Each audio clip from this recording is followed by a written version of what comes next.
Welcome to the system IAS. हम लोग the power of NCERT की सीरीज़ को कर रहे थे, जिसमें हम लोग जो है वो 6 to 12 तक की ऑल एनसीईआरटी को जो भी रेलेवेंट हमारे यूपीएससी के लिए प्लस स्टेट पीसीएस के लिए उसको कंप्लीट कर रहे थे। ठीक है, हम लोगों ने शुरुआत किया था 6 क्लास की हिस्ट्री वाली एनसीईआरटी से, जो कि कंप्लीट हो चुकी है। उसके बाद हम लोगों ने पढ़ना शुरू कर दिया था भैया ज्योग्राफी में 4 चैप्टर जो है कंप्लीट हो गया। आज हम लोग पढ़ेंगे चैप्टर नंबर 5। किसी वजह से जो है वो बीच में लेक्चर नहीं आ पाया, ठीक है, लेकिन अब जो है वो रेगुलर लेक्चर आएगा। ठीक है, टेंशन लेने की ज़रूरत नहीं है, अब जो है रेगुलर आएगा लेक्चर, एब्सेंट नहीं होगा। ठीक है, हम लोग अपनी कहानी को शुरू करते हैं और ज्योग्राफी का आज चैप्टर नंबर 5 को कंप्लीट करते हैं, major domains of the earth. ठीक है, तो भैया फाउंडेशन को अगर स्ट्रॉन्ग करना है तो एनसीईआरटी बहुत ज़रूरी है पढ़ना। अगर आप एनसीईआरटी नहीं पढ़ते हो तो चाहे आप यूपीएससी दो, चाहे कोई भी स्टेट पीसीएस का एग्ज़ाम दो, आपका निकलने का चांस बहुत ही कम होगा फिर, क्योंकि जब तक आप बेस स्ट्रॉन्ग नहीं होगा आपको चीज़ें जो है समझ में नहीं आएगी। तो इसलिए इस सीरीज के साथ बने रहें। अब रेगुलर लेक्चर आएगा, ठीक है, एब्सेंट नहीं होगा। ठीक है, एक एक करके चीज़ों को कंप्लीट करते हैं। लेक्चर नंबर 5 हम लोग पढ़ते हैं major domains of the earth. 3 major domain है अर्थ का, समझते हैं। ठीक है, एक चीज़ हम लोग और ऐड कर रहे हैं। ठीक है, इससे पहले पीडीएफ के बारे में बात नहीं किया था हम लोगों ने, लेकिन अब जो है पीडीएफ आपको मिल जाएगा। टेलीग्राम चैनल का लिंक जो है आपको चैनल के डिस्क्रिप्शन बॉक्स में भी मिल जाएगा और वीडियो के डिस्क्रिप्शन बॉक्स में भी डाल देंगे, वहाँ से जाकर आप ज्वाइन कर लो और इसका पीडीएफ मिल जाएगा। ठीक है, पहले से ही हाईलाइट करके लाए हैं। ठीक है, क्या क्या इंपॉर्टेंट है। ठीक है, उसमें टाइम बहुत ज़्यादा चला जाता था, 1-2 लेक्चर और है रिकॉर्डेड, उसको भी अपलोड कर दिया जाएगा। ठीक है, तो हम लोग पढ़ते हैं major domains of the earth, क्या कहानी है, एक एक चीज़ करके चीज़ों को कंप्लीट करते हैं। सबसे पहली बात कि 3 डोमेन है मेजर, एक है लिथोस्फीयर, दूसरा है एटमॉस्फेयर, तीसरा है हाइड्रोस्फीयर। ठीक है, आराम से पढ़ते हैं। ठीक है, आधे घंटे में जो है लगभग कंप्लीट हो जाएगा, क्योंकि ये काफ़ी बड़ा चैप्टर है और समझना भी है, कंटेंट भी इसमें ठीक ठाक है, कॉन्सेप्चुअल चीज़ें हैं। एक एक करके चीज़ों को देखते हैं। लिथोस्फीयर, ठीक है, एटमॉस्फेयर और हाइड्रोस्फीयर, ये 3 जो है मेजर डोमेन है अर्थ का। लिथोस्फीयर क्या होता है, रीडिंग करते हैं, समझते हैं। ठीक है, जैसे हम लोग पढ़ रहे थे वैसे ही पढ़ेंगे, किसी भी चीज़ को स्किप नहीं करेंगे। As you have read in the first chapter, the earth is the only planet which has life. Human beings can live here because the life sustaining element of the land, water and the air are present on the earth। और ये land, water और air जहाँ पे मिलता है उसी को कहते हैं बायोस्फीयर। ठीक है, तो ये था कहानी, सिंपल सी बात, ज़्यादा कुछ नहीं है। The surface of the earth is complex zone in which the main components of the environment meet, overlap and interact। The solid portion of the earth on which we live is called the lithosphere।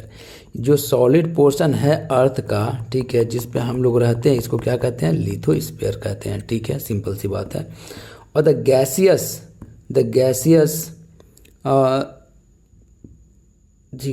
और the gaseous layers that surround the earth is called the atmosphere. तो अगर ये अर्थ है, ठीक है, तो चारों तरफ जो गैस है, ठीक है, गैस से जो सराउंड है सारा अर्थ, ठीक है, तो ये जो गैसियस लेयर है अर्थ के चारों तरफ, उसको क्या कहते हैं, एटमॉस्फेयर कहते हैं। पहले से ही हाईलाइट करके लाए हैं, आपको दिक्कत नहीं होगी। ठीक है, समझने में भी और याद करने में भी और रिवीजन करने में भी। इसका पीडीएफ भी टेलीग्राम चैनल पे मौजूद होगा। ठीक है, वहाँ से जाकर आप डाउनलोड करके आराम से पढ़ लोगे।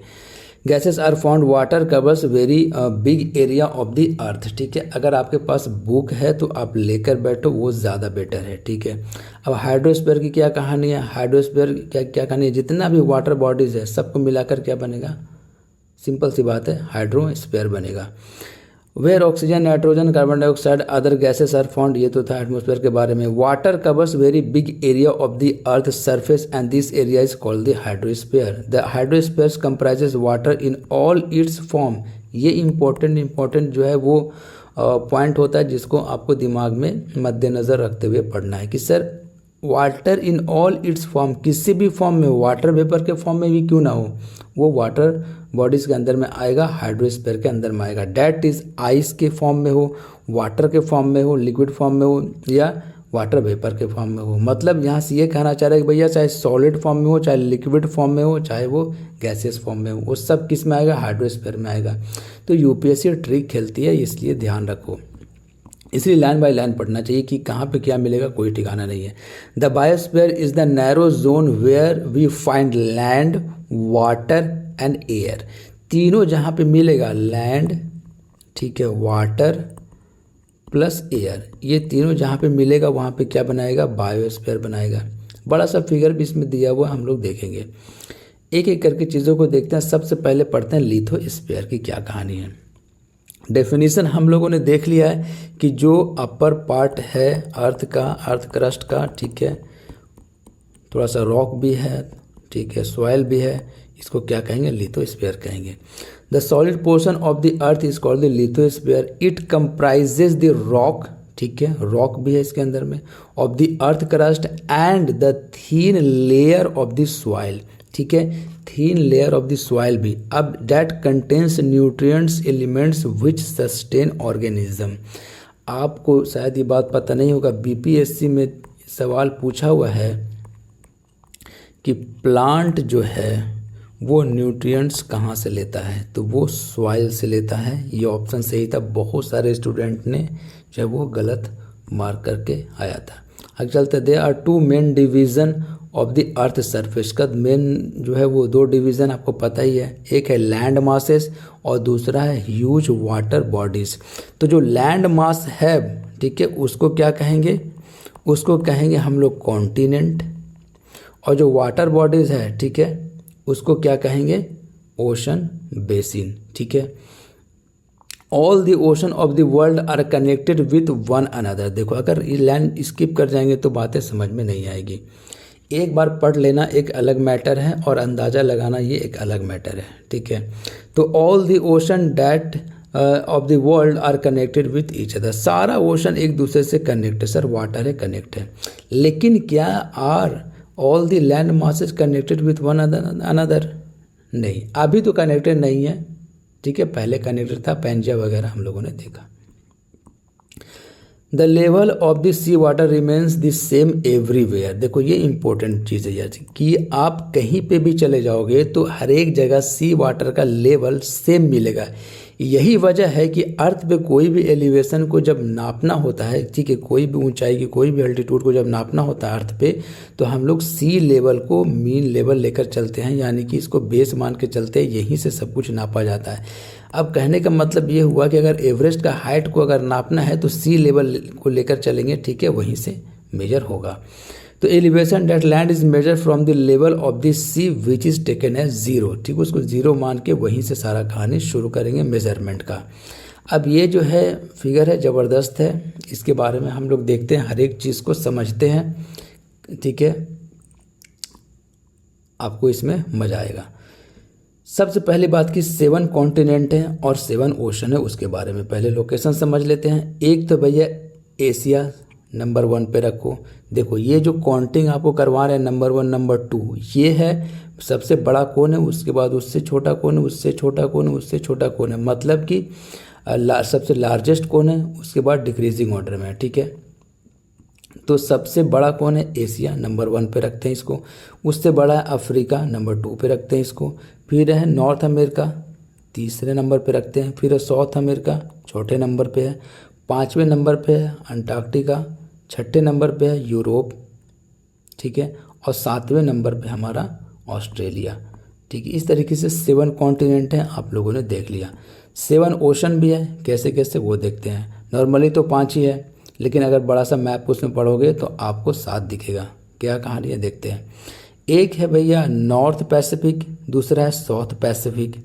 एक है नॉर्थ अटलांटिक, दूसरा है साउथ अटलांटिक, ठीक है। यही इक्वेटर की कहानी, इक्वेटर के ऊपर वाला नॉर्दर्न हेमिस्फीयर और नीचे वाला सदर्न हेमिस्फीयर, ठीक है। उसके बाद है इंडियन ओशन, ठीक है। उसके बाद है सदर्न ओशन, उसके बाद है आर्कटिक ओशन। तो हो गया 7, 1 2 3 4 5 6 7, ठीक है। और ऐसे बुक में क्या मिलेगा आपको, पैसिफिक ओशन, ठीक है, Indian ocean, Atlantic ocean, southern ocean और आर्कटिक ओशन। बड़े ही आराम से पढ़ रहे हैं हम लोग, ठीक है। 5 ओशन हो गया। अब देखते हैं कहानी क्या है। सबसे पहली बात की ये कि एशिया जो है सबसे लार्जेस्ट कॉन्टिनेंट है, हम लोगों ने देख लिया है। यूराल माउंटेन देखो यहाँ पे है, यूराल माउंटेन का काम किया है सर कि एशिया को यूरोप से अलग करता है यूराल माउंटेन। और कुछ पार्ट जो है एशिया और यूरोप दोनों में आता है उसको क्या कहते हैं, यूरेशिया कहते हैं। जैसे टर्की का कुछ पार्ट जो है एशिया में भी है और यूरोप में भी है, तो उसको क्या कहेंगे, यूरेशिया कहेंगे। उसके बाद नॉर्थ अमेरिका के बारे में एक फैक्ट दिया हुआ है कि ये 3 ओशन से घिरा हुआ है। एक तो है नॉर्थ पैसिफिक, दूसरा है नॉर्थ अटलांटिक और तीसरा है आर्कटिक ओशन। ठीक है, यहाँ पे ये 3 ओशन से घिरा हुआ है। एक ये फैक्ट दिया हुआ है कि भाई अटलांटिक ओशन जो है एस शेप का है, तो यहीं पे हम लोग देख ले रहे हैं, बाकी हम लोग रीड कर लेंगे वहाँ पे। ठीक है, ताकि दोबारा इस मैप पे ना आना पड़े। फिर उसके बाद जो है ये दिया हुआ कि जो ये पैसिफिक ओशन है ये ऑलमोस्ट जो है सर्कुलर है।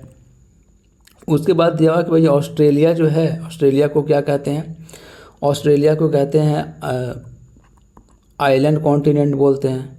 और क्या दिया हुआ ये है कि भैया देखिए एक ही सिर्फ ऐसा कॉन्टिनेंट है जहाँ से ये तीनों जो है पास करता है। कौन कौन, एक तो इक्वेटर, दूसरा ट्रॉपिक ऑफ कैंसर और तीसरा ट्रॉपिक ऑफ कैप्रिकॉर्न। ये सारा चीज़ जो है हम लोग पढ़ चुके हैं पिछले लेक्चर में। तो तीनों ट्रॉपिक ऑफ कैंसर, इक्वेटर और ट्रॉपिक ऑफ कैप्रिकॉर्न, ये तीनों जो है वो पास करता है कहाँ से, अफ्रीका से। कितने आराम से हम लोग पढ़ रहे हैं, टाइम मत देखो, आराम से पढ़ो, एक बार पढ़ो, समझ में आना चाहिए 100%। तो ये एक जितना परमुटेशन कॉम्बिनेशन हम लोग लगा रहे हैं उतना लगाना पड़ेगा आपको। ठीक है, ट्रॉपिक ऑफ कैंसर हो गया, इक्वेटर हो गया और ट्रॉपिक ऑफ कैप्रिकॉर्न हो गया। ठीक है, ये तीनों कहाँ से पास करता है, अफ्रीका से पास करता है। ये बात आपको याद रखना है। एक और जो इस बुक में नहीं दिया हुआ है लेकिन हम लोग जो है परमुटेशन कॉम्बिनेशन के थ्रू निकाल सकते हैं, क्या कि यूरोप की तरफ अगर आप जाओगे तो आपको ये पता चलेगा न ही ट्रॉपिक ऑफ कैंसर, न ही इक्वेटर और न ही ट्रॉपिक ऑफ कैप्रिकॉर्न, तीनों में से कोई पास यहाँ से नहीं करता है। और अंटार्कटिका से भी नहीं करता है। ठीक है, are you getting my point. 2 continent ऐसा मिल गया जहाँ से तीनों में से कोई पास नहीं करता है, न ही ट्रॉपिक ऑफ कैप्रिकॉर्न, नहीं इक्वेटर और नहीं ट्रॉपिक ऑफ कैंसर। ठीक है, ये था कहानी। आगे चलते हैं हम लोग। The highest mountain peak mount Everest इस 8,848 मीटर है। याद रखना हमेशा मीटर, किलोमीटर नहीं। एबव द सी लेवल, क्यों, क्योंकि सी लेवल हमारा जो है वो बेस पॉइंट है। सारा जो एलिवेशन मापा जाएगा वो कहाँ से मापा जाएगा सर, सी लेवल से मापा जाएगा। The greatest depth 11,022 metre is recorded at Mariana trench. यानी कि मरियाना ट्रेंच में कहाँ, पैसिफिक ओशन में मरियाना ट्रेंच है, सबसे डीपेस्ट ट्रेंच है ये Mariana trench. Could you imagine that depth of the sea is much more than the highest point? यानी अर्थ का जो हाईएस्ट पॉइंट है 8,848 मीटर, उससे बहुत ज़्यादा डेप्थ में है मरियाना ट्रेंच 11,022 मीटर। कॉन्टिनेंट्स के बारे में देखते हैं, हम लोग एक एक करके पढ़ते हैं। सबसे पहला है एशिया कॉन्टिनेंट। ये कहानी दिया हुआ कि 7 कॉन्टिनेंट्स है। ठीक है, एशिया है, यूरोप है, अफ्रीका है, नॉर्थ अमेरिका है, साउथ अमेरिका है, ऑस्ट्रेलिया है, अंटार्कटिका पहले हम लोग देख चुके हैं, मैप में भी देख चुके हैं हम लोग, कोई दिक्कत वाली बात नहीं है। एशिया के बारे में देखते हैं, तो पहले हम लोग पढ़ चुके हैं, अब रीड हम लोग कर लेते हैं। इज़ द लार्जेस्ट कॉन्टिनेंट देख चुके हैं। It covers about 1/3 of the total land. UPSC कभी कभी स्टेटमेंट में डाल देगी, याद रखना। Area of the earth, the continent lies in the eastern hemisphere. देखो एशिया जो है ईस्टर्न हेमिस्फीयर में है, मैप से भी पता चलता है। The tropic of cancer passes through this continent. ठीक है sir. Asia is separated from Europe by the Ural mountain, हम लोग देख चुके हैं। ऑन द वेस्ट, ठीक है, the combined land masses of the Europe and the Asia is called the Eurasia, ये भी हम लोग देख चुके हैं। यूरोप के बारे में क्या है, is the smaller than the Asia. ठीक है, the continent lies to the west of the Asia, Asia के वेस्ट में ये कॉन्टिनेंट है। The arctic circle passes through it, अब आर्कटिक सर्कल वहाँ से पास करता, बाकी तीनों को नहीं पास करता। कौन, ट्रॉपिक ऑफ कैप्रिकॉर्न, इक्वेटर और ट्रॉपिक ऑफ कैंसर। उसके बाद it bond by the water bodies of the 3 sides. अब 3 साइड्स कौन कौन था यूरोप में, अब इधर तो मेडिटेरेनियन सी, आर्कटिक ओशन इधर हो गया, ठीक है, इस तरफ हो गया नॉर्थ अटलांटिक। आगे चलते हैं। Africa is the second largest continent after Asia. हम लोग देख चुके हैं हायरार्की में द इक्वेटर, ठीक है, 0 degree latitude run almost through the middle of the continent, ठीक है, लगभग मिडिल ऑफ द जो है अफ्रीका से पास करता है। लेकिन a large part of the Africa lies in the northern hemisphere, यही कंफ्यूज कर देगा, ठीक है। इसको ये सब छोटी छोटी चीज़ें जहाँ पे याद रखनी है आपको कि लगभग मिडिल से तो पास करता है, लेकिन लार्जेस्ट पार्ट किधर है भैया, नदर्न हेमिस्फीयर में है। लुक एट द फिगर 5.1 देख चुके हैं हम लोग। Will find that the only continent through which the tropic of cancer, equator और ट्रॉपिक ऑफ कैप्रिकॉन पासेस। ये भी जो है वो इम्पोर्टेंट बात है, याद रखना आपको, यहाँ से सवाल जो है पूछा जाता है। Sahara desert, the world largest hot desert is located in Africa, ठीक है, आपको तो पता ही है, बचपन से पढ़ रहे हो। The continent is bound on all sides by ocean and the seas. Look at the two world map, देख चुके हैं हम लोग। Notice that the world longest river Nile river, देखो दो बातें हैं जो समझ लो। एक है तो वर्ल्ड लॉन्गेस्ट रिवर जो कि नाइल रिवर है अफ्रीका में, एक होगा वर्ल्ड लार्जेस्ट रिवर, क्या होगा, लार्जेस्ट रिवर। तो लार्जेस्ट रिवर अगर बात हुई तो वॉल्यूम ऑफ वाटर के बारे में हम लोग को दिमाग में तुरंत आना चाहिए, और लॉन्गेस्ट बात हुआ तो आपको पता ही है कि तो लंबाई के बारे में बात कर रहा है। तो भैया सबसे लंबी जो रिवर है यानी कि लॉन्गेस्ट रिवर है वो है नाइल, और सबसे लार्जेस्ट रिवर के बारे में बात करेंगे तो साउथ अमेरिका में अमेजॉन रिवर, ठीक है, उसके बारे में भी हम लोग देख लेंगे। नॉर्थ, उसके बाद का कहानी क्या है, Nile river flows Africa. Notice where the equator, the tropic of cancer and the tropic of capricorn passes in the map of the Africa, ठीक है, देख चुके हैं हम लोग। नॉर्थ अमेरिका के बारे में देखते हैं। Is the third largest continent of the world, ठीक है, पहला हो गया एशिया, दूसरा हो गया अफ्रीका और तीसरा हो गया North America. It is linked to South America by a very narrow strip of the land called the isthmus of the Panama. तो इस्थमस ऑफ द पनामा के थ्रू जो है वो नॉर्थ अमेरिका साउथ अमेरिका से जुड़ा हुआ है, ये कहना चाह रहा है, ठीक है। इस्थमस के बारे में भी डेफिनेशन देखेंगे और स्ट्रेट के बारे में भी डेफिनेशन हम लोग पढ़ेंगे, जो भी इस चैप्टर में दिया हुआ है लाइन बाय लाइन समझ रहे हैं हम लोग, ठीक है। इस्थमस के बारे में भी हम लोग पढ़ेंगे। The continent lies completely in the northern hemisphere, simple से इंग्लिश से कुछ खास नहीं कि नदर्न हेमिस्फीयर में कम्प्लीटली है और वेस्टर्न हेमिस्फीयर में है।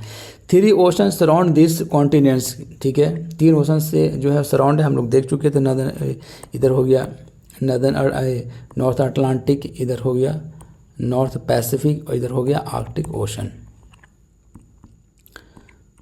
आगे चलते हैं, अभी पहले हम लोग फिगर देख लेते हैं। एक तो कहानी है इस्थमस की और दूसरी कहानी है भैया स्ट्रेट की। ये दोनों क्या है, इस्थमस का मतलब ये हुआ कि 2 लैंड मासेस कनेक्ट हो रहा है, तो कॉमन सेंस लगाओ तुरंत एकदम कि भैया जब 2 लैंड मास कनेक्ट हो रहा है तो कनेक्ट करने वाला भी तो लैंड मास होगा, ठीक है। तो ये नैरो स्ट्रिप होगा लैंड का जो कि ज्वाइन करेगा जो कि ज्वाइन करेगा 2 लैंड मासेस को, ठीक है। 2 लैंड मास अगर कनेक्ट हो रहा है तो कॉमन सेंस ये कहता है कि भैया वो लैंड मास ही होगा जो कनेक्ट करेगा, लेकिन पतला होगा, ठीक है। तो narrow strip of land joining 2 land masses. और अगर कोई ये कहेगी कि 2 वाटर बॉडी को कनेक्ट कर रहा हो तो इसका मतलब कॉमन सेंस ये कहता है कि वो भी छोटा सा वाटर बॉडी ही होगा जो कनेक्ट कर रहा होगा, ठीक है।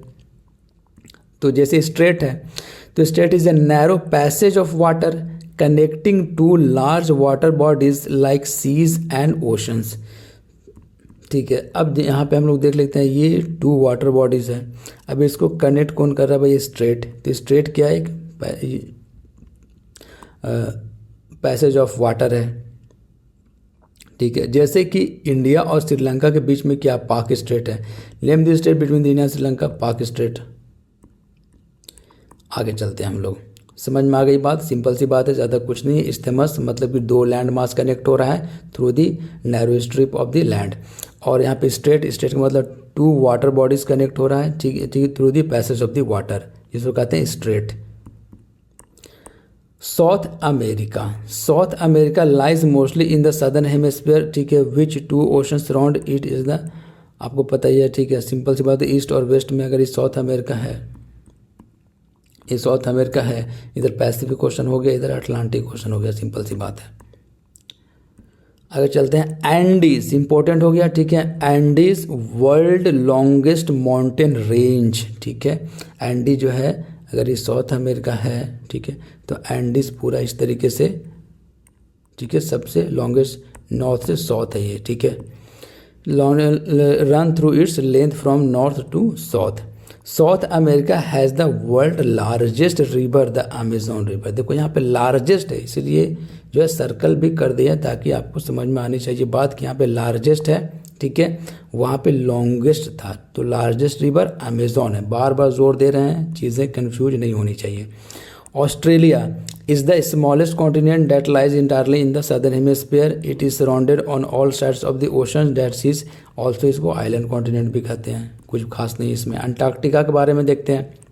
Complete in the southern hemisphere, ठीक है, इज ह्यूज कॉन्टिनेंट, बहुत बड़ा कॉन्टिनेंट है। The south pole lies almost at the centre of this continent. लगभग इसके सेंटर में साउथ पोल है। As it is located in the south polar region, it is permanently covered with the thick ice sheets, ठीक है, frozen होता है। There are the no permanent human settlements, कोई permanent human settlement नहीं है, ठीक है। यूपीएससी खेल जाएगी। Many countries have research station in Antarctica. India के पास ऑल्सो है क्या, मैत्री और दक्षिण गंगोत्री, ये याद रखना है, ठीक है।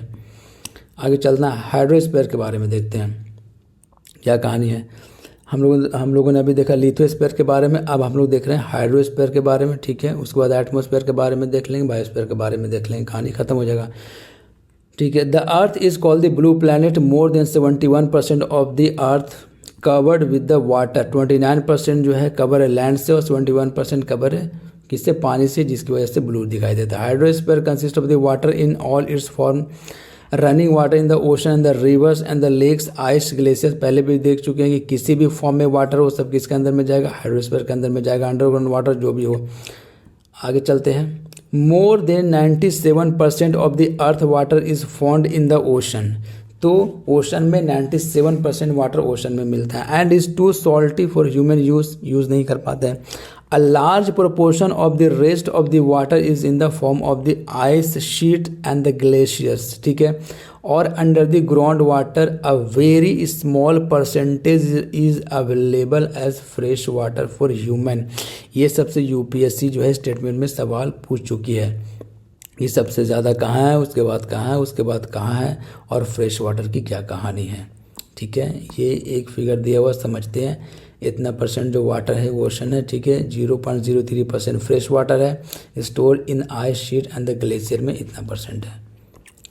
आगे चलते हैं। अब ये देखो एक दिया हुआ कहानी भैया, ये हम लोग पहले देख चुके थे।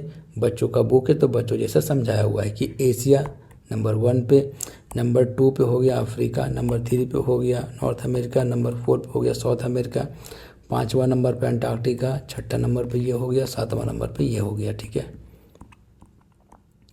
आगे चलते हैं। The use hence inspired being a blue planet we face the shortage of the water. क्यों ऐसा कहा जा रहा है, क्योंकि हमारे पास फ्रेश वाटर बहुत कम है, 0.03% ही है। ओशन के बारे में देखते हैं। Ocean are the major part of the hydrosphere, they are all interconnected, पहले भी देख चुके हैं। The ocean water are always moving, हमेशा मूविंग होता है। 3 वजह मूविंग होने का, एक तो वेव है, दूसरा टाइड है, और तीसरा ओशन करंट है। The 5 major ocean are the, पढ़ चुके हैं हम लोग, Pacific ocean, Atlantic Ocean, Indian Ocean ही सिर्फ एक ऐसा ओशन है जो कंट्री के नाम पे रखा गया है, सदर्न ओशन और आर्कटिक ओशन, ठीक है। ये 5 ओशन है, 7 भी हम लोग देख चुके हैं। The Pacific ocean is the largest ocean, सही बात है। It is spread over 1/3 of the earth. Mariana trench पढ़ चुके हैं, सबसे डीपेस्ट ट्रेंच, 11,022 मीटर डेप्थ है उसका। The deepest part of the earth lies in the Pacific ocean. The Pacific ocean is almost circular in shape, देख चुके हैं। Asia, Australia, ये सब कहानी सब पैसिफिक ओशन में ही है। North and South America surround it. Look at the map, देख चुके हैं हम आपको, location to the continents around the Pacific ocean. The Atlantic ocean is the second largest ocean in the area, ठीक है। तो सेकंड लार्जेस्ट कौन हो गया, अटलांटिक हो गया, पैसिफिक के बाद अटलांटिक। एस शेप का है, ये भी हम लोग देख चुके। It is flanked by the North and the South America on the western side of the Europe and Africa on the eastern side. ये लोकेशन दिया हुआ। The coast line of the Atlantic ocean is the is the highly indented. This irregular and the indented coastline provides ideal location for natural harbors, ठीक है, and the ports. From the point of the view commerce, it is the use busiest. मतलब ये कहना चाह रहा है कि भैया अटलांटिक ओशन जो है सबसे बिजिएस्ट रूट है, ट्रेड यहाँ सबसे ज़्यादा होता है। ट्रेड के पर्पस से सबसे ज़्यादा इंपॉर्टेंट कौन है? अटलांटिक ओशन है। Indian ocean is the only ocean named after the country, ये सवाल पूछा हुआ already. The shape of the ocean is almost triangular, ठीक है। इन द नॉर्थ देखो पैसिफिक हो गया एस, ठीक है। इंडियन ओशन हो गया ट्रायंगुलर, ठीक है। और उसके बाद हो गया Pacific ocean. Atlantic ocean S shape का था, Pacific ocean almost circular. In the north it is bound by the Asia, in the west by Africa and in the east by the Australia. इसका location दिया हुआ। The south ocean encircle the continents of the Antarctica and extended northward 60 degree to the south latitudes. तो ये सब कहानी है, ज़्यादा कुछ नहीं। The Arctic ocean is the located within the Arctic and the surrounded North Pole. ऊपर की कहानी है, देख चुके हैं। It is connected with the Pacific Ocean by the narrow stretch और the shallow water known as the Bering Strait. देखो Bering Strait की कहानी कहाँ है? आर्कटिक ओशन में है, ठीक है। यहीं से इंटरनेशनल डेडलाइन वगैरह सब पास करता है, ठीक है। It is bound by the northern coast of North America and Eurasia. Atmosphere के बारे में देखते हैं। ये है एटमॉस्फेयर का लेयर, ठीक है। सबसे नीचे कौन है भैया? Troposphere, troposphere. उसके ऊपर है स्ट्रेटोस्फेयर, उसके ऊपर है मीजोस्फेयर, उसके बाद है थर्मोस्फेयर, उसके बाद है एक्सोस्फेयर, ठीक है। इस तरीके से जो है वो लेयर है किसका? एटमॉस्फेयर का। Layer of gas called the atmosphere, जो अर्थ के चारों तरफ सराउंडेड है। This thin blanket air is and the integral and the important aspects of the planet. It provides us with the air we breathe and the protects us from the harmful effect of the sun rays, ठीक है। जो sun rays आता है ultra violet rays, ठीक है, उससे ये बचाता है। सिंपल सी बात है। The atmosphere extend up to height of about 1600 kilometres. The atmosphere is divided into 5 layers, हम लोग देख चुके हैं, ठीक है।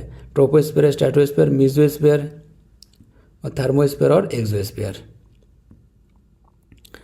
Air is integral part of the important, देख चुके, protect from the harmful effect of the sun rays. The atmosphere ये हो गया। The atmosphere is divided into the 5 layers based on the composition, temperature and other properties.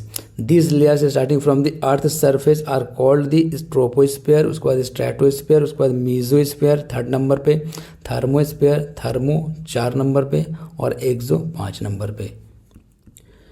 The atmosphere is composed mainly of nitrogen, nitrogen 78% ऐसे बचपन से पढ़ते आ रहे हैं, ठीक है। ऑक्सीजन 21% है, दोनों को मिला देंगे तो दोनों लगभग 99% के आसपास आ जाएगा और बाकी का जो बचा हुआ गैस है वो 1% के आसपास है। ये कहानी इसमें बताया जा रहा है।